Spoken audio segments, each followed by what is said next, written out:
ഹരേ കൃഷ്ണ. സർവം ശ്രീ രാധാകൃഷ്ണാർപ്പണമസ്തു. സർവത്ര ഗോവിന്ദനാമ സങ്കീർത്തനം. ഗോവിന്ദ ഹരേ ഗോവിന്ദ. ശ്രീമദ് ഭാഗവതം ചതുർത്ഥസ്കന്ധം അധ്യായം 7 ഇന്ന് വിവരിക്കുന്നത്. 74 ഭാഗം. ഈ ഭാഗത്തിൽ ശ്രീ പരമേശ്വരൻ ബ്രഹ്മദേവന്റെ അഭ്യർത്ഥനയും സ്തുതിയും മാനിച്ചുകൊണ്ട് അതിന് പ്രത്യഭിവാദനം ചെയ്തുകൊണ്ട് സംസാരിക്കുന്നു. ഒപ്പം ദക്ഷന് പുനർജന്മം കൊടുത്തു, ഒരാടിൻ്റെ തല കൊണ്ട് ദക്ഷന് ജീവൻ കൊടുത്തുകൊണ്ട് ആ യാഗത്തെ പൂർത്തീകരിക്കുവാൻ ഭഗവാൻ അനുഗ്രഹിക്കുമ്പോൾ ശിവഭഗവാന്റെ കാരുണ്യത്താൽ തനിക്ക് വീണ്ടും ജീവൻ തിരിച്ചു കിട്ടുകയും തൻ്റെ യാഗത്തെ വീണ്ടും പൂർത്തീകരിക്കുവാൻ അനുവാദം തരികയും ചെയ്ത ആ മനസ്കതയ്ക്ക് മുമ്പിൽ, ആ മഹാകാരുണ്യത്തിൻ്റെ മുമ്പിൽ ദക്ഷൻ്റെ മനസ്സിലെ സർവ്വവിദ്വേഷങ്ങളും ഭഗവാനോടുള്ളത് അലിഞ്ഞു പോവുകയാണ്. അങ്ങനെ ദക്ഷൻ ഒരു പുതിയ മനസ്സിനുടമയായി, മനസ്സിൽ തീരാത്ത വേദനയോടുകൂടി തൻ്റെ മകളെക്കുറിച്ച് ആലോചിച്ചുകൊണ്ട് സംസാരിക്കാൻ വയ്യാത്ത കണ്ഠമിടറിയ അവസ്ഥയിൽ ഭഗവാനോട് സ്തുതിക്കുന്ന ഒരു ഭാഗം കൂടിയാണിത്. അപ്പോൾ ശ്രീ പരമേശ്വരൻ അരുളി ചെയ്യുകയാണ് ബ്രഹ്മദേവനോട്, അല്ലയോ ബ്രഹ്മദേവ, അജ്ഞരുടെ അപരാധത്തെ ഞാൻ വർണ്ണിക്കാറില്ല, അതിനെപ്പറ്റി ഞാൻ ചിന്തിക്കാറ് പോലുമില്ല. തെറ്റ് ചെയ്യുന്നവൻ അപ്പോൾ തന്നെ ഞാൻ ശിക്ഷ കൊടുത്തു കഴിഞ്ഞു. ദക്ഷന്റെ ശിരസ് ദഹിച്ചു പോയല്ലോ.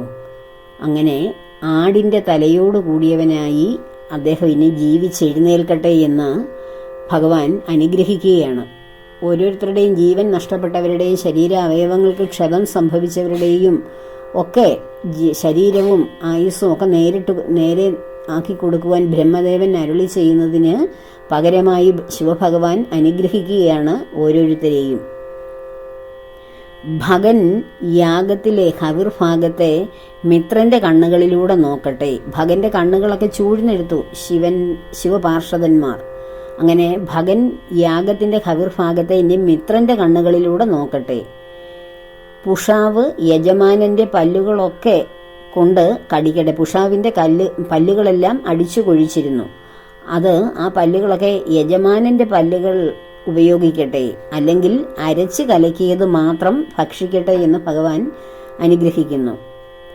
എനിക്ക് യാഗത്തിൻ്റെ ഭാഗം അനുവദിച്ച ദേവന്മാരുടെ അവയവങ്ങൾ എല്ലാം പൂർവ്വസ്ഥിതിയിലാകട്ടെ.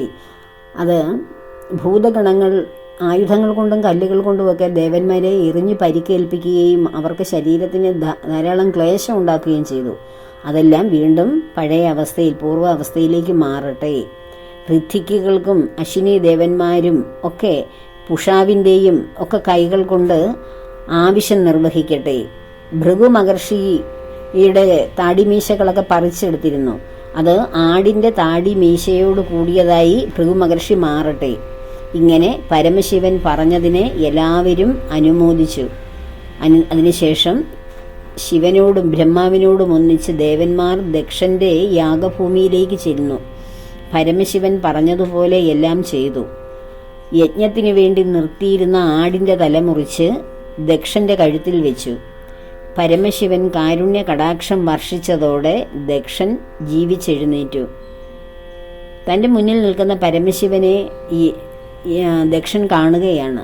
ശിവദ്വേഷം കൊണ്ട് മനസ്സ് ദുഷിച്ചിരുന്ന ദക്ഷ പ്രജാപതി ശിവന്റെ കടാക്ഷത്താൽ നിർമ്മല മനസ്സോടു കൂടിയവനായി തീർന്നു.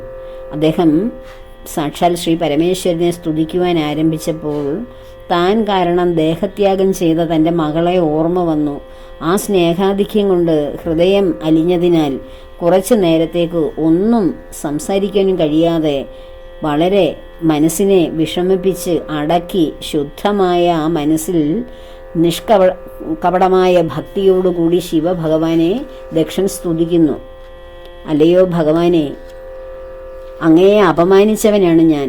അതിന് തക്ക ശിക്ഷ അവിടുന്ന് തന്നെ, ആ ശിക്ഷ തന്ന് എന്നെ അനുഗ്രഹിക്കുകയാണ് ചെയ്തത്. അവിടുന്ന് ശിക്ഷിച്ചതിനാലാണല്ലോ എൻ്റെ മനസ്സിൽ കടന്നുകൂടിയിരുന്ന ആ ഞാനെന്ന മതം, ആ അഹംഭാവം ശരീരബോധത്തിൽ ജീവിച്ചിരുന്ന എനിക്ക് ആത്മബോധം തരുവാൻ അവിടുത്തെ ശിക്ഷ കൊണ്ടാണ് എനിക്ക് സാധ്യമായത്. ബ്രാഹ്മണർ എത്ര വലിയ തെറ്റ് ചെയ്താലും അവരോട് അങ്ങയ്ക്ക് ഒരിക്കലും ഒരു അവഗണനയില്ല. അപ്പോൾ വ്രത അനുഷ്ഠാനങ്ങളോട് കൂടിയ ഉത്തമ ബ്രാഹ്മണരിലുള്ള കാരുണ്യത്തെപ്പറ്റി പറയുവാനുണ്ടോ എന്ന് ദക്ഷൻ ചോദിക്കുകയാണ്. അങ്ങയുടെ ആത്മതത്വജ്ഞാനത്തെ നിലനിർത്താനായി ബ്രഹ്മദേവ സ്വരൂപേണ ബ്രാഹ്മണരെ അങ്ങ് സൃഷ്ടിച്ചു. അവർ വിദ്യ, വ്രതം, തപസ് എന്നിവയോടു കൂടിയവരാണ്. പശുപാലന്മാർ പശുക്കളെ ശരിയായ വഴിയിലൂടെ നയിക്കുന്നത് പോലെ അവിടുന്ന് ബ്രാഹ്മണരെ ശോഭനമായ മാർഗത്തിലൂടെ നയിക്കുന്നു. വേണ്ടി വന്നാൽ അവർക്ക് ചിലപ്പോൾ ചില ചെറിയ പരീക്ഷകൾ, ശിക്ഷകൾ ഒക്കെ നൽകി നേർവഴിയെ നയിക്കുന്നു. അങ്ങയുടെ പരമാർത്ഥ തത്വത്തെ അറിയാത്തവനായ ഞാൻ പ്രജാപതികളുടെ യജ്ഞസദസ്സിൽ ദുർവാക്കുകളെ കൊണ്ട് അല്ലയോ ഭഗവാനെ അങ്ങയെ വല്ലാതെ അധിക്ഷേപിച്ചു. അതിനെ കാര്യമായി കണക്കാക്കാതെ ആ മഹാനിന്ദ കൊണ്ട് അധപ്പതിച്ചു കൊണ്ടിരിക്കുന്ന എന്നെ കാരുണ്യത്തോടെ അവിടുന്ന് രക്ഷിച്ചുവല്ലോ. ആ കാരുണ്യം കൊണ്ട് തന്നെ അവിടുന്ന് എന്നോട് സന്തോഷിക്കുമാറാകണമേ. ഇങ്ങനെ പരമശിവനോട് ദക്ഷൻ ക്ഷമാപണം ചെയ്തതിന് ശേഷം ബ്രഹ്മദേവന്റെ നിർദ്ദേശമനുസരിച്ച് പുരോഹിതൻ, ഋഥുക്കുകൾ, അഗ്നികൾ എന്നിവരൊന്നിച്ച് യാഗം തുടർന്നു നടത്തി. ഭൂതഗണങ്ങൾ മലിനപ്പെടുത്തിയ ദോഷം തീരുന്നതിനും യജ്ഞം വിഘ്നമില്ലാതെ നടത്തുന്നതിനുമായി 3 പാത്രങ്ങളിൽ ഹവിസിനെ ഒരുക്കി വെച്ചു. ദക്ഷൻ ഹവിസെടുത്ത് അധിര്യുവിനോടുകൂടി ശുദ്ധമായ ബുദ്ധി കൊണ്ട് യജ്ഞേശ്വരനായ ഭഗവാനെ ധ്യാനിച്ചു. ഉടനെ തന്നെ വിഷ്ണു ഭഗവാൻ യാഗശാലയിൽ പ്രത്യക്ഷപ്പെട്ടു. 10 ദിക്കുകളെയും ശോഭിക്കുന്ന തേജസ്സോടുകൂടിയ ഭഗവാൻ വേദമന്ത്രങ്ങളാകുന്ന ചിറകുകളോടുകൂടിയ ഗരുഡന്റെ പുറത്ത് സഞ്ചരിച്ച് യാഗശാലയിൽ പ്രത്യക്ഷനായി തീർന്നു. നീലമേഘ ശ്യാമള വർണ്ണനും സ്വർണവർണ്ണത്തിലുള്ള മഞ്ഞപ്പട്ടുടുത്തവനും സൂര്യനെ പോലെ പ്രകാശിക്കുന്നവനുമായിരുന്നു ഭഗവാൻ. നീല കുറുനിരകളാലും മകരകുണ്ടലങ്ങളാലും ഭഗവാന്റെ മുഖകമലം ശോഭിച്ചിരുന്നു. ശംഖ്, ചക്ര, ഗദാപത്മ ധാരിയായ ഭഗവാൻ 8 തൃക്കൈകളോടുകൂടിയവനായി പ്രത്യക്ഷീകരിച്ചു. യജ്ഞേശ്വരനായ ഭഗവാനെ യാഗശാലയിൽ പ്രത്യക്ഷമായി കണ്ടപ്പോൾ ബ്രഹ്മദേവനും ദേവന്മാരും ശ്രീ പരമേശ്വരനും പെട്ടെന്ന് എഴുന്നേറ്റ് നമസ്കരിച്ചു. ഭഗവാന്റെ തേജസ്സിന് മുൻപിൽ നിഷ്പ്രഭരായി തീർന്ന ദേവന്മാർ ശിരസിന് മുകളിൽ കൈകൂപ്പി തൊഴുതുകൊണ്ട് ഇടറിയ വാക്കുകളാൽ ശ്രീഹരിയെ സ്തുതിച്ചു. ബ്രഹ്മാദി ദേവശ്രേഷ്ഠന്മാർ പോലും ഭഗവാന്റെ മാഹാത്മ്യത്തെ മുഴുവൻ അറിയാത്തവരാണ്. എങ്കിലും തങ്ങളെ അനുഗ്രഹിക്കുവാനായി ഒരു സ്വരൂപത്തെ സ്വീകരിച്ച് എഴുന്നള്ളി വന്ന ഭഗവാനെ ഓരോരുത്തരും ചുറ്റും നിന്ന് ഭഗവാനെ സ്തുതിച്ചു. മായയെ തള്ളിക്കളഞ്ഞ് സ്വസ്വരൂപത്തിൽ സ്ഥിതി ചെയ്യുന്ന അലയോ ഭഗവാനെ, ബുദ്ധിയുടെ 3 അവസ്ഥകളായ ജാഗ്രത്, സ്വപ്ന, സുഷുപ്തി അവസ്ഥകളിൽ നിന്നും നിവൃത്തനാണവിടുന്ന്. മായാതീതനും സുഖം, ദുഃഖം, ശരീരം, ഉഷ്ണം മുതലായ ദ്വന്ദ്ങ്ങളില്ലാത്തവനും അഭയസ്വരൂപിയും ചൈതന്യ സ്വരൂപനുമാണവിടുന്ന്. ആ മായയാൽ തന്നെ ജീവ തത്വത്തെ സ്വീകരിച്ച് പ്രപഞ്ച വിഷയങ്ങളിൽ രാഗദ്വേഷത്തോടു കൂടിയവനെ പോലെ അവിടുന്ന് പ്രവർത്തിക്കുകയും ചെയ്യുന്നു. അപ്രകാരമായുള്ള അങ്ങയ്ക്ക് നമസ്കാരം. ബുദ്ധി, മനസ്സ്, ഇന്ദ്രിയങ്ങൾ ഇവയുടെ ഉപാധികളുടെ ഒരുവിധ മാലിന്യവും ബാധിക്കാത്തവനായ ഭഗവാനെ, നന്ദികേശന്റെ ശാപം മൂലം ഞങ്ങൾ കർമ്മമാർഗത്തിൽ പ്രവർത്തിച്ചു വരുന്നു. അതിനാൽ അവിടുത്തെ വാസ്തവ സ്വരൂപം അറിയുന്നേയില്ല. ഓരോ കർമ്മത്തിനും തക്ക ദേവതകളെയും കർമ്മം അനുഷ്ഠിക്കേണ്ട സമ്പ്രദായത്തെയും യജ്ഞ അനുഷ്ഠാനത്തിനായി നിന്തിരിപിടിയാണല്ലോ നിശ്ചയിച്ചിരിക്കുന്നത്. യാഗാദി കർമ്മങ്ങൾ മാത്രമേ ഞങ്ങൾക്കറിയൂ. അവിടുത്തെ സർവാത്മ സ്വഭാവത്തെ അറിയാത്തതിനാൽ ഞങ്ങൾ ദക്ഷനെ അനുകൂലിച്ച് ശിവന് തെറ്റ് ചെയ്തു. അത് അവിടുന്ന് പുറത്തരുളണേ എന്ന് ഋത്വിക്കുകൾ സ്തുതിക്കുകയാണ് ശ്രീനാരായണമൂർത്തിയോട്. പിന്നീട് സദസ്യരുടെ സ്തുതിയാണ്. ശരണാഗതനായ അല്ലയോ ഭഗവാനെ, വളരെയധികം ക്ലേശങ്ങളോട് കൂടിയതും കാലനാൽ അന്വേഷിക്കപ്പെടുന്നതും ദുഷ്ടമൃഗങ്ങളോട് കൂടിയതും സുഖദുഃഖങ്ങളാകുന്ന അഗാധങ്ങളായിട്ടുള്ള കുഴികളോട് കൂടിയതും ശബ്ദാദി വിഷയങ്ങളാകുന്ന മരുമരീചികകളോട് കൂടിയതും ആധികളാകുന്ന കാട്ടുതീയോട് കൂടിയതുമാണ് ഈ സംസാരമാർഗം. ഈ വഴിയിലൂടെ ഗൃഹം, ശരീരം മുതലായവയുടെ ഭാരം വഹിച്ചും കാമപീഡിതരായും ചുറ്റിത്തിരിയുന്ന അജ്ഞന്മാർ നിന്തിരുടിയുടെ പാദപത്മങ്ങളാകുന്ന അഭയസ്ഥാനത്തേക്ക് എന്നാണിനി ഞങ്ങൾ എത്തിച്ചേരുക? അതിനുശേഷം രുദ്രദേവൻ സ്തുതിക്കുകയാണ്. സർവാഭീഷ്ടപ്രദനായ അല്ലയോ ഭഗവാനെ, ഒന്നിലും ആഗ്രഹമില്ലാത്ത മുനിമാർക്കു പോലും ആരാധ്യനാണല്ലോ അവിടുന്ന്. അങ്ങയുടെ പാതാരവിന്ദങ്ങളിൽ ദൃഢമായി മനസ്സുറപ്പിച്ച എന്നെ ആചാരഭ്രഷ്ടൻ എന്നെല്ലാം അജ്ഞന്മാർ അധിക്ഷേപിച്ചാലും അവിടുത്തെ അനുഗ്രഹ പ്രഭാവത്താൽ ആ നിന്ദയെ ഞാൻ വിലവയ്ക്കുന്നില്ല. ഇനി ഭൃഗു മഹർഷിയാണ് ഭഗവാനെ സ്തുതിക്കുന്നത്. ബ്രഹ്മാവ് മുതൽക്കുള്ള ജീവന്മാരെയെല്ലാം അങ്ങയുടെ മായയിൽ മയങ്ങിയവരായി അജ്ഞാനമാകുന്ന നിദ്രയിൽ മുഴുകി കഴിയുന്നു. അതിനാൽ സ്വന്തം ഹൃദയത്തിൽ ആത്മസ്വരൂപേണ വിളങ്ങുന്ന അങ്ങയുടെ പരമാർത്ഥ തത്വം അവർ അറിയുന്നില്ല. ആശ്രയിക്കുന്നവരുടെ ബന്ധുവായ അവിടുന്ന് അല്ലയോ ഭഗവാനെ സന്തോഷിക്കണമേ. അതിനുശേഷം ബ്രഹ്മദേവന്റെ സ്തുതിയാണ് വിഷ്ണു ഭഗവാനോട്. ഇന്ദ്രന്റെ ഇന്ദ്രനാണ് എല്ലാ യാഗങ്ങളുടെയും ഹവിർഭാഗം സ്വീകരിക്കുന്ന ആളായിട്ടുള്ള ആള്. ആ ഇന്ദ്രനെയും ജയിച്ച് ഇന്ദ്രിയങ്ങളെയും ജയിച്ച അവിടുന്ന് പരമാർത്ഥ സ്വരൂപന് ആണല്ലോ. എല്ലാം അറിയുന്നവനും എല്ലാ ധനത്തിനും ഗുണത്തിനും ആശ്രയീഭൂതനുമാണ്. എല്ലാ ദേവന്മാരുടെ അധിപനും ഇന്ദ്രനെയും മറ്റ് ദേവാദിദേവന്മാരെയും എല്ലാവരെയും സൃഷ്ടിച്ചവനും അവരുടെ എല്ലാം ഉള്ളിൽ അന്തര്യാമിയായി പ്രവർത്തിക്കുന്നവനും അവിടുന്ന് തന്നെയാണല്ലോ. എങ്കിലും മായാമയമായ പ്രപഞ്ചത്തിൽ നിന്നും അവിടുന്ന് വിട്ടുനിൽക്കുകയും ചെയ്യുന്നു. ഇങ്ങനെ അതിനുശേഷം ഇന്ദ്രദേവൻ സ്തുതിക്കുന്നു, ഋതുക്കളുടെ പത്നിമാർ സ്തുതിക്കുന്നു, ഋഷികൾ സ്തുതിക്കുന്നു, സിദ്ധന്മാരുടെയും യജമാന പത്നിയായ പ്രസൂതിയുടെയും ഒക്കെ, അതായത് ദക്ഷന്റെ ഭാര്യയായ കർദമന്റെ മകളായ പ്രസൂതിയുടെയും ഒക്കെ സ്തുതിയുണ്ട് വിഷ്ണു ഭഗവാനോട്. ലോകപാലന്മാരായിട്ടുള്ളവർ ഭഗവാനെ സ്തുതിക്കുന്നു, യോഗേശ്വരന്മാർ സ്തുതിക്കുന്നു. അങ്ങനെ അവരുടെ സ്തുതിക്കൊക്കെ ശേഷം ഭഗവാൻ എല്ലാവരിലും പ്രസാദിക്കുന്നു. അങ്ങനെ വീണ്ടും ആ യജ്ഞം പൂർണ്ണമായ സമർപ്പണത്തോടുകൂടി ചെയ്യുവാനായി ഭഗവാൻ അനുഗ്രഹിക്കുകയാണ്. അഗ്നിദേവന്മാരുണ്ട്, 45 അഗ്നിദേവന്മാരെ കുറിച്ച് നമ്മൾ കഴിഞ്ഞ ഭാഗങ്ങളിൽ പറഞ്ഞിരുന്നു. അവരുടെ സ്തുതി, ദേവന്മാരുടെ സ്തുതി, ഗന്ധർവന്മാരുടെ സ്തുതി, വിദ്യാധരന്മാരുടെ സ്തുതി, ബ്രാഹ്മണരുടെ സ്തുതി, ഇങ്ങനെ ഈ 14 ലോകങ്ങളിലും വസിക്കുന്ന, ഊർധ്വലോകങ്ങളിലും അധോലോകങ്ങളിൽ രാക്ഷസന്മാരും അസുരന്മാരുമാണ് വസിക്കുന്നത്. എന്നാൽ ഊർധ്വലോകങ്ങളിൽ വസിക്കുന്ന എല്ലാവരും ഈ മഹാസന്നിധിയിൽ എത്തിച്ചേർന്നുകൊണ്ട് ഭഗവാനെ സ്തുതിക്കുകയാണ് ചെയ്യുന്നത്. ഇങ്ങനെ യജ്ഞസംരക്ഷകനായി ഭഗവാനെ ഓരോരുത്തരായി വാഴ്ത്തി സ്തുതിച്ചുകൊണ്ടിരിക്കെ ദക്ഷപ്രജാപതി മുടങ്ങിപ്പോയ യാഗത്തെ തുടർന്ന് നടത്തി. സർവാത്മാവും യാഗത്തിൽ എല്ലാ ഹവിർഭാഗവും സ്വീകരിക്കുന്നവനായ ഭഗവാൻ പ്രീതിയോടെ ദക്ഷനോട് അരുളി ചെയ്യുന്നു.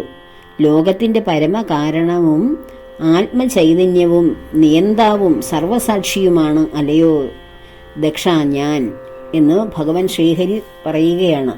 സ്വയം പ്രകാശരൂപിയും വികാരരഹിതനുമായ ഞാൻ സൃഷ്ടിക്കു വേണ്ടി ബ്രഹ്മാവായും രക്ഷയ്ക്കായി വിഷ്ണുവായും സംഹാരത്തിനായി ശ്രീ പരമേശ്വരനായും പ്രകാശിക്കുന്നു. ഒരേ ഈശ്വരനായ എൻ്റെ 3 രൂപങ്ങളാണ് ബ്രഹ്മവിഷ്ണു മഹേശ്വരന്മാർ. 3 പ്രവർത്തനങ്ങൾക്കായി 3 സ്വരൂപം ഞാൻ സ്വീകരിക്കുന്നു എന്നു മാത്രം. അജ്ഞന്മാരാണ് ബ്രഹ്മാവിനെയും വിഷ്ണുവിനെയും ശിവനെയും വേറെ വേറെയായി കാണുന്നത്. ശരീരത്തിലെ തല, കയ്യ്, കാല് ഇവയെല്ലാം തന്നിൽ നിന്ന് വേറെയായി ആരും കാണാറില്ലല്ലോ. അതുപോലെ ബ്രഹ്മവിഷ്ണു മഹേശ്വരന്മാരെയും സകല ജീവജാലങ്ങളെയും ആഭരണങ്ങളെ സ്വർണമായി കാണുന്നത് പോലെ ഏകനായ പരമാത്മാവായി എന്നെ ബോധിക്കാൻ കഴിയണം. അതാണ് ശരിയായ ജ്ഞാനം. അതുകൊണ്ട് മാത്രമേ നിത്യശാന്തിയെ പ്രാപിക്കാൻ കഴിയൂ. അങ്ങനെ ഭഗവാൻ അനുഗ്രഹിക്കുകയാണ്. അങ്ങനെ കാണാൻ കഴിയാത്തത് കൊണ്ട് ശിവൻ വേറെ, വിഷ്ണു വേറെ, ബ്രഹ്മദേവൻ വേറെ എന്ന് ദക്ഷന്റെ അജ്ഞാനം കൊണ്ടാണ് ശിവഭഗവാനെ നിന്ദിച്ചത്. ഇവിടെ വിഷ്ണു ഭഗവാനെ അവിടെ കൂടി നിന്ന എല്ലാവരും, ഈ ത്രിലോകങ്ങളിലുമുള്ള സർവരും സ്തുതിക്കുന്നു. അതേ സ്തുതിക്ക് അർഹനാണ് ശിവഭഗവാനുമെന്ന് വിഷ്ണു ഭഗവാൻ പറയുകയാണ്. ഈ 3 കർമ്മങ്ങൾ അനുഷ്ഠിക്കുവാൻ 3 രൂപങ്ങളിൽ ഞാൻ പ്രത്യക്ഷീകരിച്ചു എങ്കിലും ആ 3 പേരും ഞാൻ തന്നെയാണ്, ഏകനായ ബ്രഹ്മം തന്നെയാണ് 3 രൂപത്തിൽ വന്നത്. അപ്പോൾ ഈ ഓരോ രൂപത്തിലുള്ളവരെയും അത് ദക്ഷന്റെ മകളുടെ ഭർത്താവായത് കാരണമാണ് അത്രയും നിന്ദയും അതുപോലെ ജഡാധാരിയും വൽക്കലധാരിയും ഒക്കെ ആയിരിക്കുന്ന ശിവനെ മറ്റ് ഈശ്വരന്മാരെ പോലെ ദക്ഷൻ വന്ദിക്കുന്നില്ല. എന്നാൽ ശരീരബോധത്തിൽ നിന്നും എന്നേ ആ ശരീരബോധം നഷ്ടപ്പെട്ട സാക്ഷാൽ പരമാത്മ തത്വത്തിൽ ജീവിക്കുന്ന ശിവഭഗവാന്റെ ആത്മതത്വത്തെ അറിയാൻ ദക്ഷൻ അമ്പേ പരാജയമായിരുന്നു. അങ്ങനെ ദക്ഷന്റെ ആ അഹന്ത, അതായത് സാക്ഷാൽ ശ്രീ ബ്രഹ്മദേവനാൽ സൃഷ്ടിക്കപ്പെട്ട പ്രജാപതിയിൽ ഒരാളാണ് ദക്ഷൻ. ആ ദക്ഷൻ വിവാഹം ചെയ്തിരിക്കുന്നത് ശ്രീഹരി വിഷ്ണുവാൽ സൃഷ്ടിക്കപ്പെട്ട ബ്രഹ്മദേവനാൽ സൃഷ്ടിക്കപ്പെട്ട കർദമൻ എന്ന മഹർഷി ശ്രേഷ്ഠന്റെ മകളായ പ്രസൂതിയെയും കൂടിയാണ്. അപ്പോൾ അവരുടെ പരമ്പരകളാണ്, സന്തതികളാണ് ദക്ഷൻ എൻ്റെ മകളിൽ ഒരാളായിട്ടുള്ള സതീദേവി.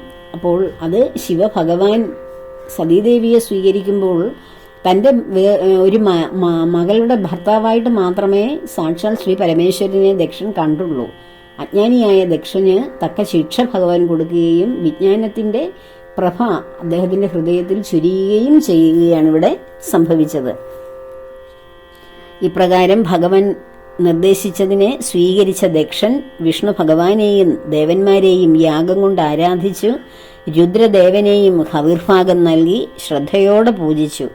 യാഗത്തിൽ സോമപാനത്തിന് അർഹരായവരെല്ലാം അവർക്കെല്ലാം ഹവിസ്സുകൾ നൽകി ആരാധിച്ചു. അനന്തരം അഭിവൃദ്ധ സ്നാനം ചെയ്തു. ഋത്വിക്കുകൾക്കും ബ്രാഹ്മണർക്കും ധാരാളം ദക്ഷിണയും പലവിധത്തിലുള്ള ദാനങ്ങളും ചെയ്തു.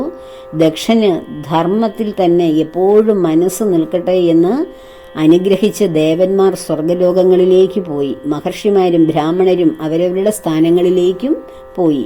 ദക്ഷന്റെ യാഗശാലയിൽ വെച്ച് ശരീരം ഉപേക്ഷിച്ച സതീദേവി ഹിമവാന്റെയും മേനയുടെയും പുത്രിയായി, ഹിമവാന്റെ ഭാര്യയാണ് മേനയുടെയും പുത്രിയായി പാർവതി എന്ന പേരിൽ, അതായത് പർവ്വത രാജാവിന്റെ മകളായി പാർവതി എന്ന പേരിൽ ജനിച്ചു.